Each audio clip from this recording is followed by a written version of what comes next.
scaring Carol? This is Anna. What do you hear or feel? That something responded to it.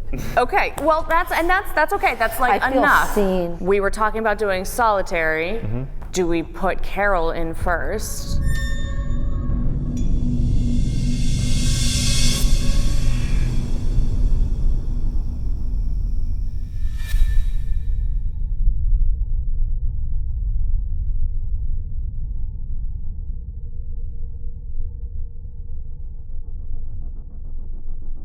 We have only a few hours left. I think we still have a lot of questions left to answer and a lot of things that we want to experience.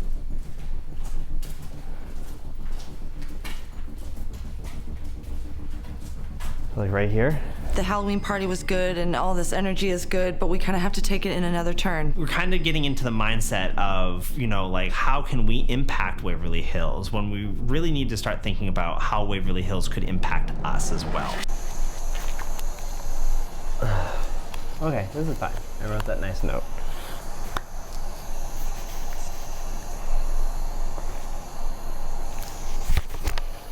Bye-bye. Bye, guys.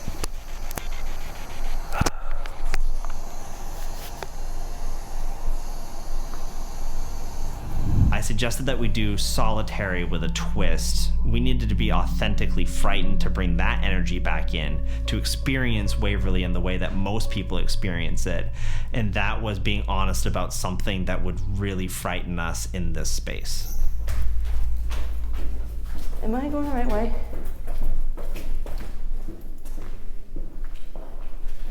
Yeah. All right, Anna, this is kind of hard to get into for me. All right. Can you shine the light in there? I'm sorry, I need it back. I need another spider check.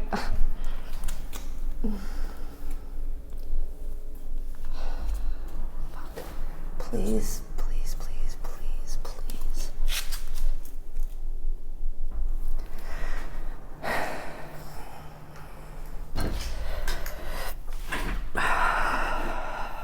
This is so.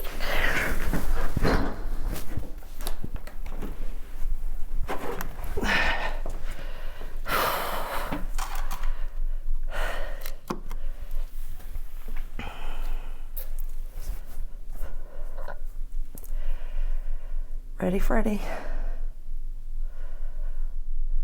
Deep breaths.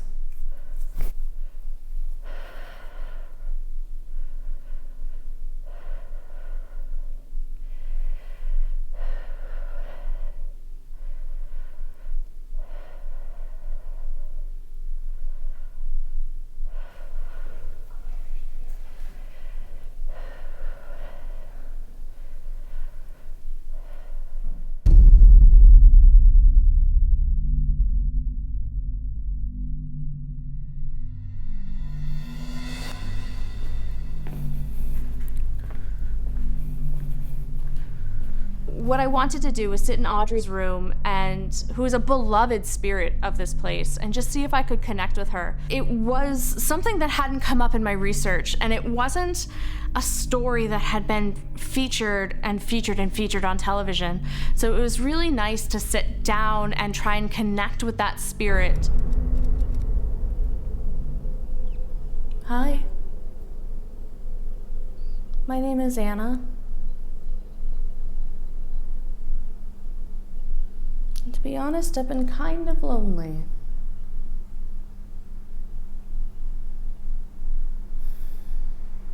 I was hoping you would sit and talk with me for a bit.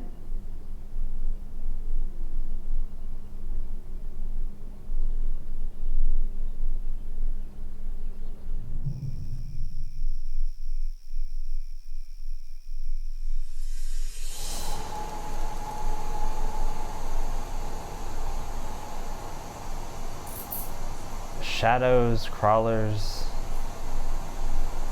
people, permanent residents of Waverly. Come on by. Let me know what's going on. I'm just going to be speaking out loud what I'm experiencing. So pass along any messages, for me? Any information that I should know about you? And I'll relay it for our recording devices here.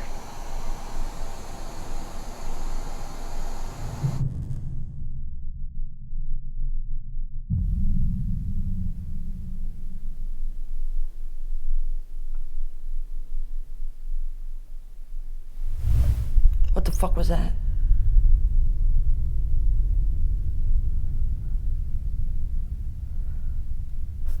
What the fuck's going on? I'm not fucking looking anywhere. I'm looking straight in front of me. I'm gonna fucking look at this black bar. I'm not fucking looking anywhere. I'm not fucking looking. What the fuck was that? I'm gonna piss my pants.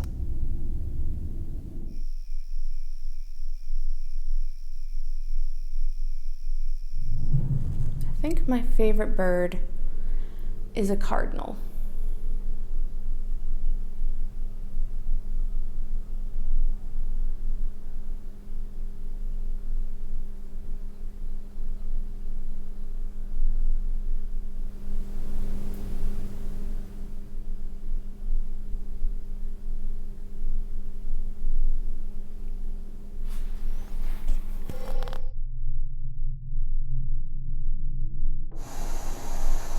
I can see him.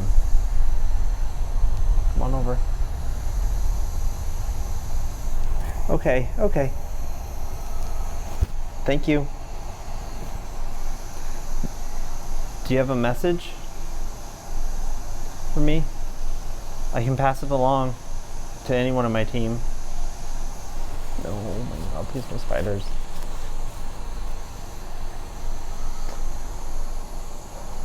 No. That's right, that's right. Thank you, thank you for touching me. It's nice to see you, too. That's what John said. Go ahead, keep doing it if you thought that was a good touch. It's my hand, I'd like to shake your hand. Having my sight and my hearing senses muted and being placed on the 4th floor completely alone, that's something that 10 years ago I wouldn't have even been able to think of doing, but I knew it was what I needed to do. If you're talking out here, I can't hear you. These are sound blocked pretty much, so talk through this thing if you can. That breeze is really strong. It feels very nice though. Thank you.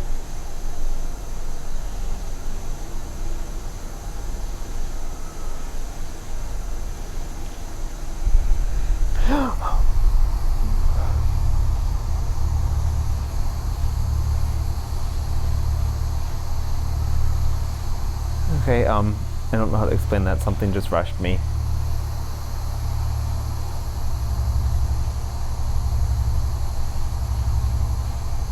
I'm not tired anymore.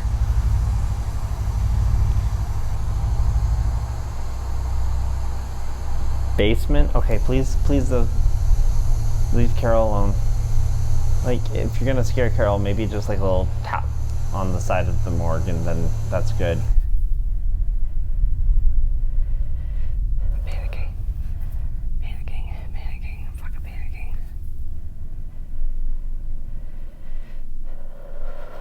My own shadow. Nope, I'm not fucking moving.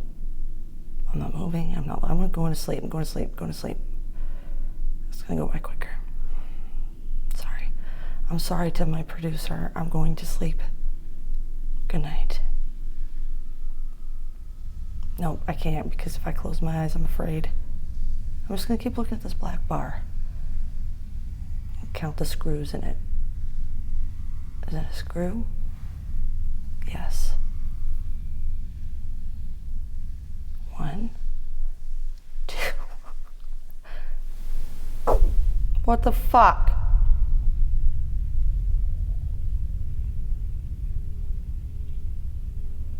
My God, something tapped and then my stomach growled out of nerves. I need Anna to come get me.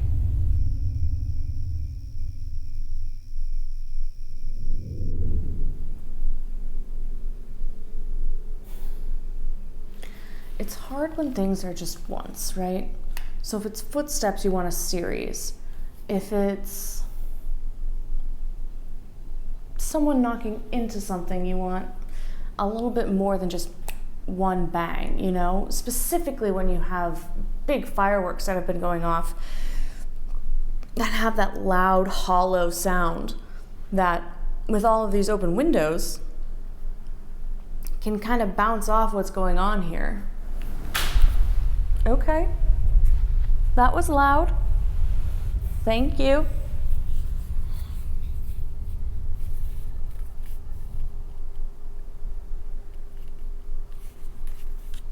I'm sure people ask you to do this all the time,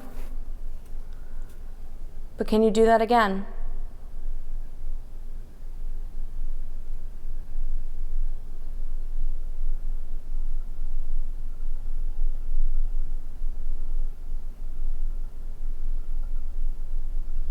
The legends of Waverly are huge and they persevere. And given the research that I had done and seeing the progression of when Waverly really started to rise in fame, led me to believe that a lot of the spirit activity and these legends were built out of fear. And watching that timeline really made me question of whether Waverly was haunted. And I think that allowed me to take a step back and view some of the bumps and knocks and noises for what they were.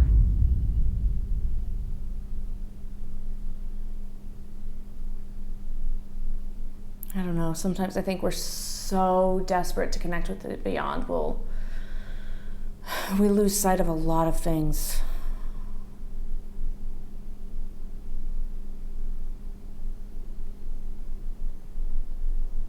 What do you think?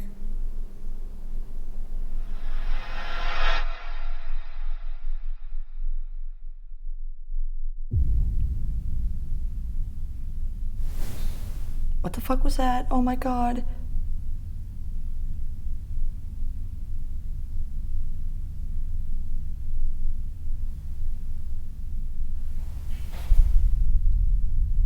I'm gonna piss myself.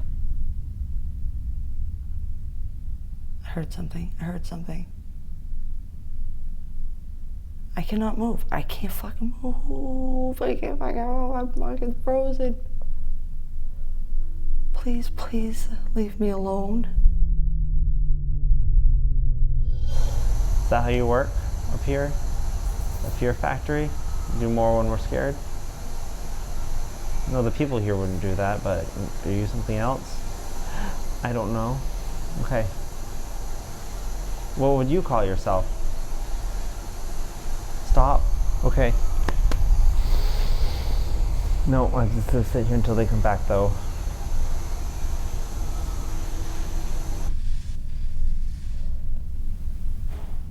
Oh my God, what was that?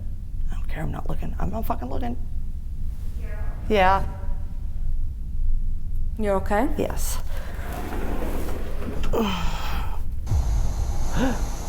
Okay. Yeah, that's fine.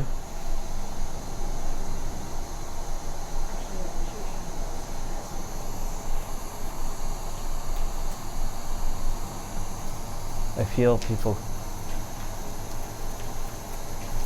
Oh, I think this is real people. Hi. Hi. How you feeling? Yeah, that was scary. So as far as, the primary goal was essentially to get you to a point where you felt like you did when you guys first came here. Mm-hmm. Do we feel like we've reached that point? Oh yeah. Yeah, that's how I felt last 13 years ago.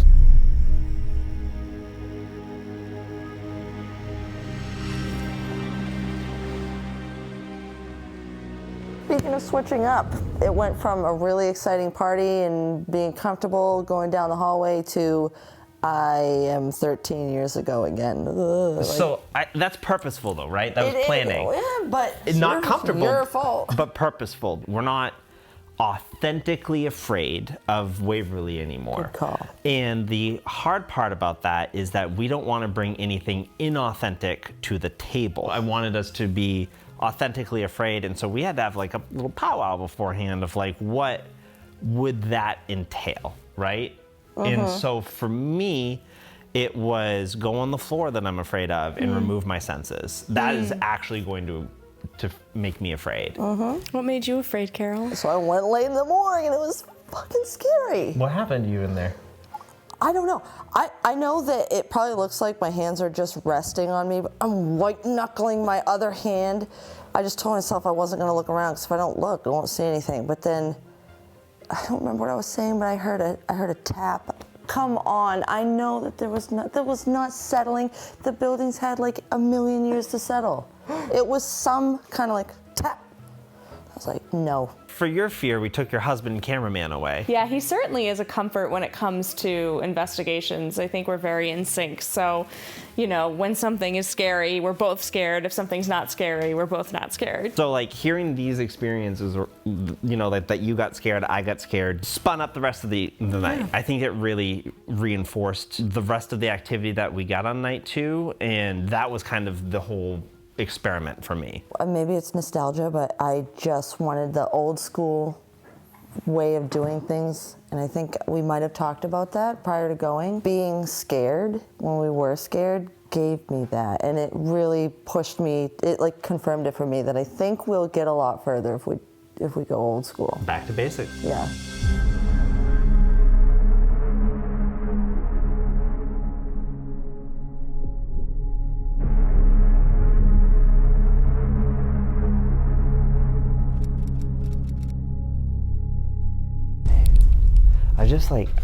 I'm at that point where it's like we're getting evidence, but you know how I wanted to have that conversation, you know? I'm not getting that conversation. I kind of just have to be okay with that, I think. Yeah.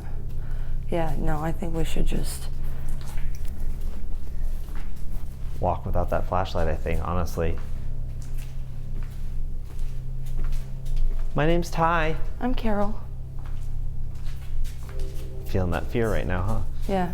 We've used a lot of tech, we've used a lot of experiments and things, because at Haunt Me, we're always trying to push the limit, or push the needle forward, I should say. It's just in us to do that, so we're doing that, and we're not really getting anywhere, but the more we slip into old school stuff, we are getting responses, and we are getting activity. So it just seems right to bring it back. This is how I felt 13 years ago.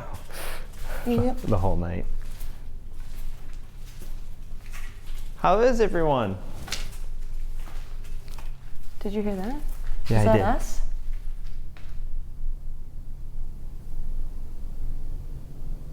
Is that a person? Like 9 feet tall.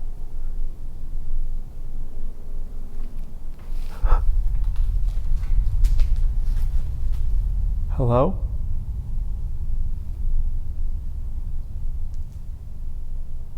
I was like, I can't even put a light.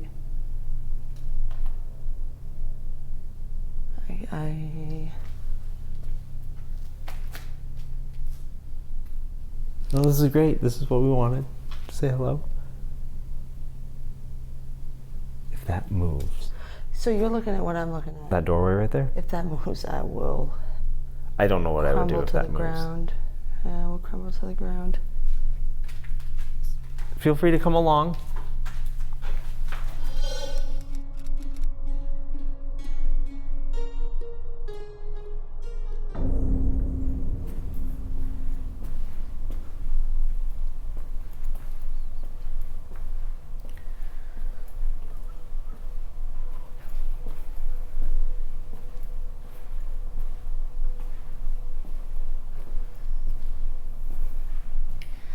So I think this is the fun house. Before I went to Waverly, I had the chance to chat with Courtney Block. She is a librarian and a great paranormal researcher, and I thought she would be an excellent resource to help me look into Waverly and all that lives there.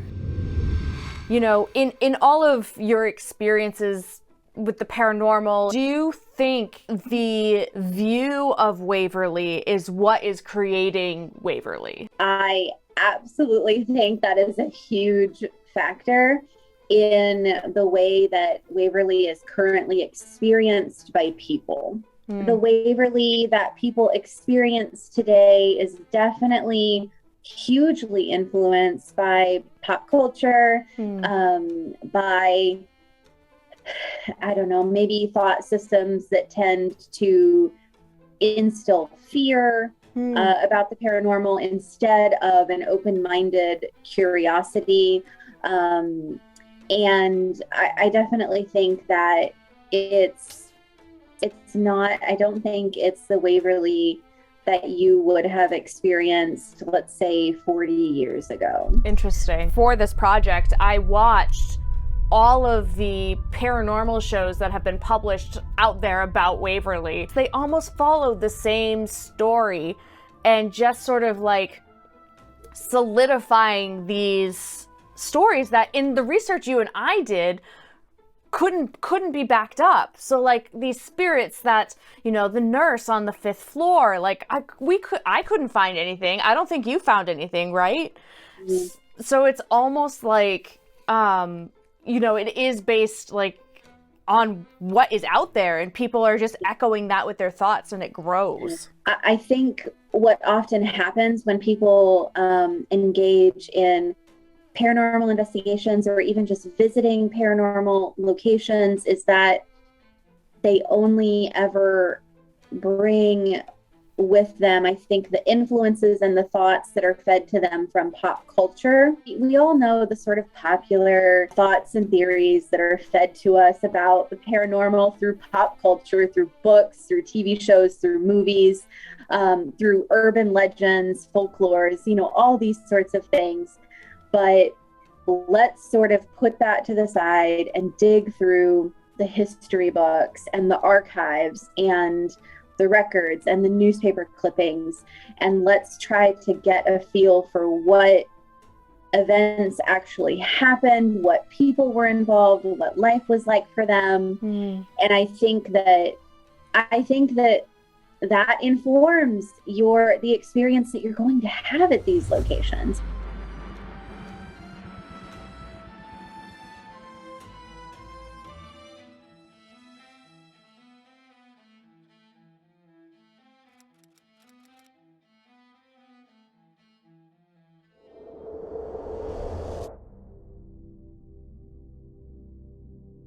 Going back to basics was a tactic that Carol really wanted to do, and I think that it was exactly the right choice for that point in time at Waverly. I just wanted to connect. Hey, this is the first time that we've been able to spend a good quality amount of time on the 3rd floor. Do you have a story here that you want to share with the world?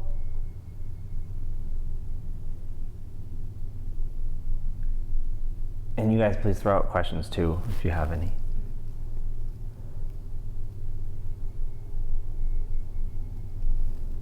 What's the story of Waverly Hills? Always down to my left. To your left?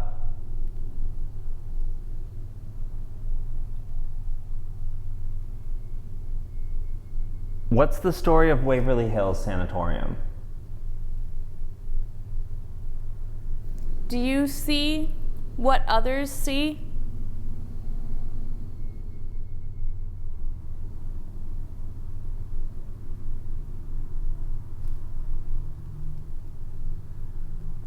How did our Halloween party compare with yours?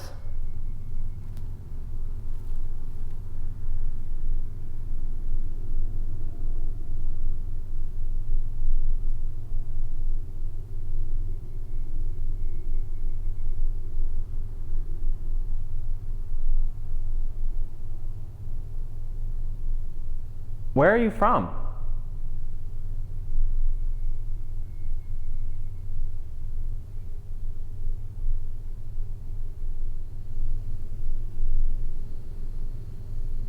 Tell us your favorite thing about Waverly.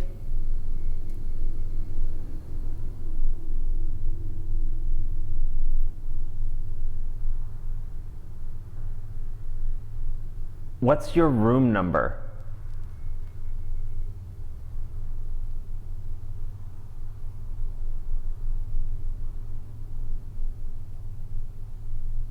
How long have you been here?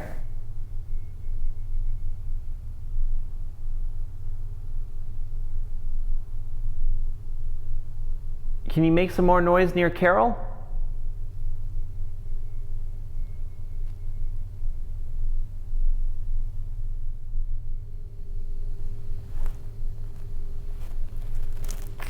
That's me. I'm gonna push pause and listen anyway.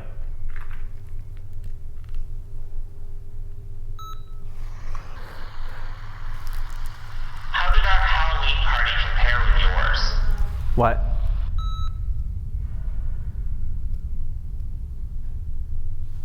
You okay? Yeah, I think someone just touched my wrist. I'm gonna do another recording then. Do you want to just talk to it, Carol? Sure.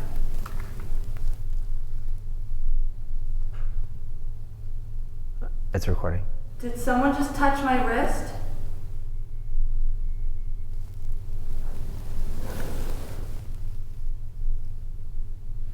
I'm sorry, you know what? I'm very sorry I got scared.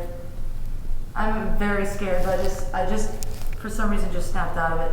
If you need to touch someone, if you're a good person, you can come over and hold my hand.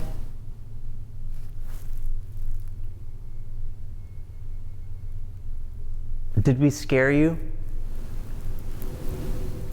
We were kind of loud tonight, and we kind of did that on purpose, but I hope we didn't scare you.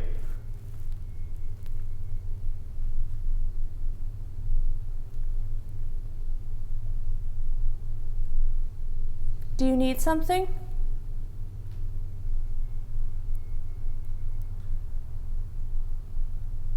It's okay to hold Carol's hand if you need something. Yeah, you can hold my hand. I feel like you might have touched my wrist.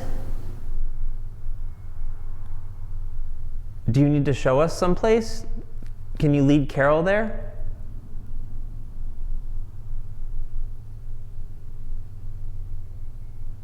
Just touch her wrist again if you want to show her something, and we'll follow you.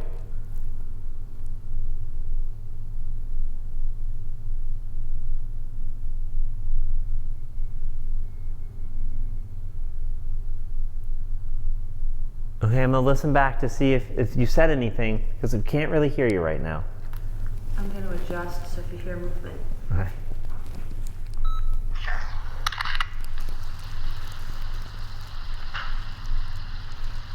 It's recording. Did someone just touch my wrist?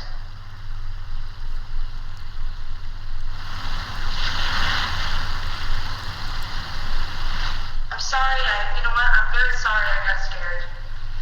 I'm very scared, but I just, for some reason, just snapped out of it.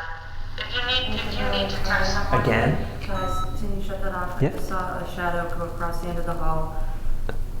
I know that I saw a shadow go across the end of the hall. Do you see which room it went into? No, it was across the hall. Oh, okay. Can we go follow it? So about 10, 15 feet that way from me, it went from this side to that side, and it absolutely blocked out that door. Do you see that door, whatever that is? On the left? Yes, absolutely blocked that out. Do we follow? I mean, yeah, only because you said lead Carol there. Yeah, that's a good point. We had gone back to basics. And here at Haunt Me, we're always trying to push the needle. And sometimes what you have to do is just bring it back to old school. And that's where you'll get your results. Okay. I'll put something down. I'm gonna be blunt. We're running low on time. What is it that you want of us?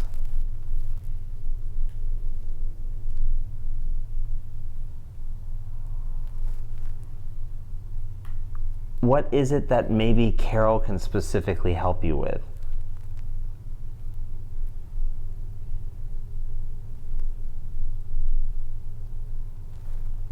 What's a task you need to accomplish?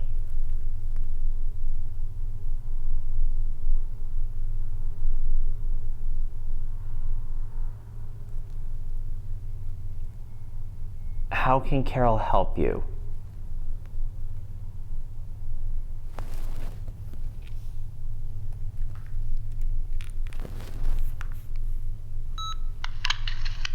Hey. I'm gonna be blunt. We're running low on time. Well, what is it that you want of us? Did you hear What was that?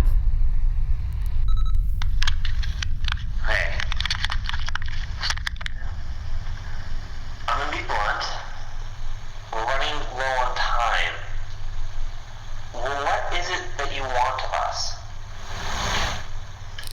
There's a voice there. I can't tell. I can't either. At the end of the night, we ended up getting an EVP, and that was after bringing it back to old school. So I think that it shows that sometimes if you do that, that's what will get you results, and that's what you need to do sometimes. What is it that you want of us? Did you What was that? We caught an audible anomaly, not really sure what it said, but it was nice to know that someone was listening. What would, since we're almost out of time, what would make this trip fulfilling for the both of you?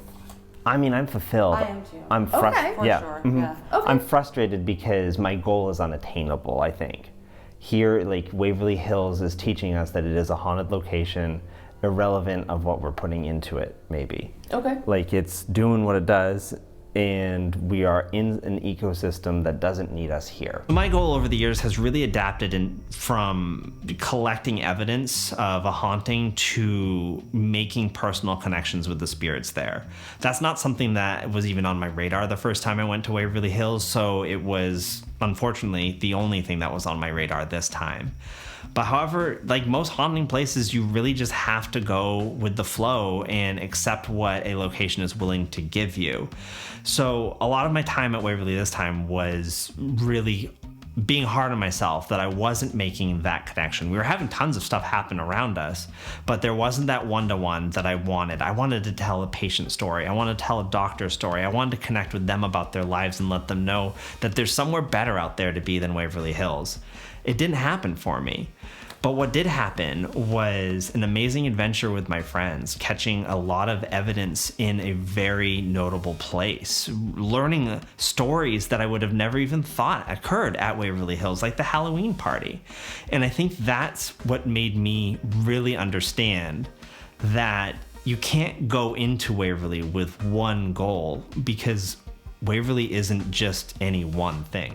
And especially coming off of Hinsdale last year, where it's like, you know, there's a mystery to solve, and it's interacting with us, and it's manipulating us, and where, like, we've been at Waverly for 2 days as observers of a haunting phenomena. And that, I'm going to have to be fulfilled by that, because that's something that would have blown my mind 13 years ago and did, you know? And so, like, I'm gonna reframe myself in that. I really think that Ty's right when you say that you get what you put into it. I did still feel that connection. I did feel like it was not reaching out to me, but that pull, I still feel it. And it was really nice to be more level-headed, so I could enjoy the evidence that we did get instead of like miss half of it because I was just wiling out the first time. A lot of growth has happened for the both of you in 13 years, right? I mean, what you've experienced today might have blown your minds back then. So I think even if we haven't told a story, your story has grown, and that's something that's really pretty cool. My goals coming in were really to kind of separate fact from fiction. I really wanted to pull back from those legends and see, one, if there was anything to support them from a historical sense, but also from a paranormal investigation sense. And I gotta say, there was nothing from the investigation side that really led me to believe these legends were true. I don't think Waverly is haunted. I think it is a beautifully haunting building. Yeah, why don't we make one more note? And hide it somewhere else? Yeah, and a note for both nights. What we learned last night from the message, what we learned this night. Do you have the paper on you, Anna? Can we get it, and can you make a sigil that we could hide? And I wanted to say, be exactly who you are. Okay.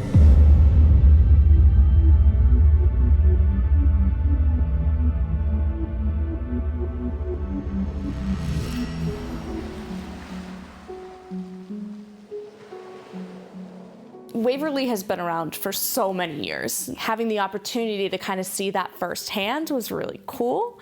I think there's a lot there that is just legend, that is just story that has been compounded upon by kind of feelings. Like, I know we use ourselves, like, I think there's a level of like using yourself as a barometer and then taking what you believe to be true as truth without having someone saying, hi, my name is so-and-so, I lived here when, and then I died, and things like that, you know? So there's this level of like how much exists because people think it exists.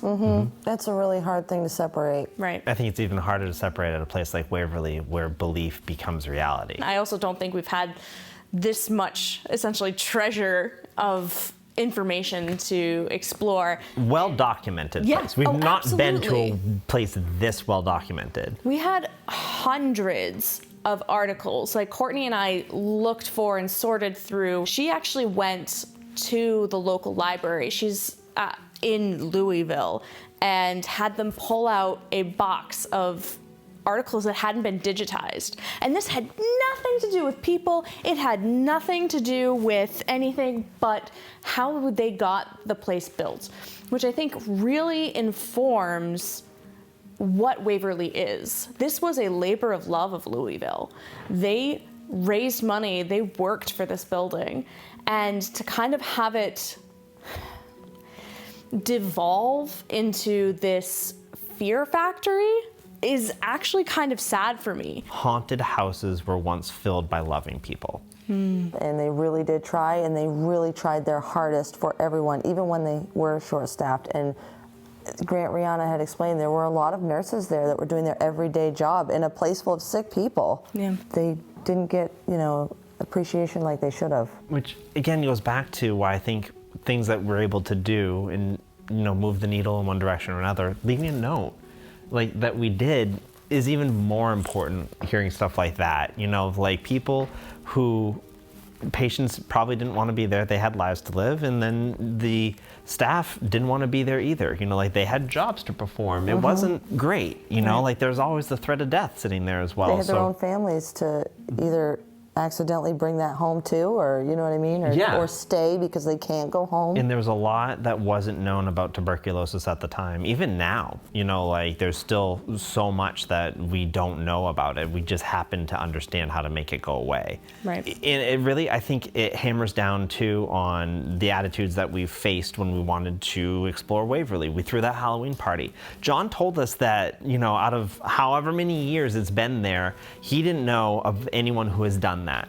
So I hope more people do. Right. I hope someone sees this and understands that we don't have to face this with fear. We believe their spirits there, and we're going to throw this party for them out of respect. And Raven was talking to me about, again, intention and the way music makes people feel. It can pull someone out of that shell.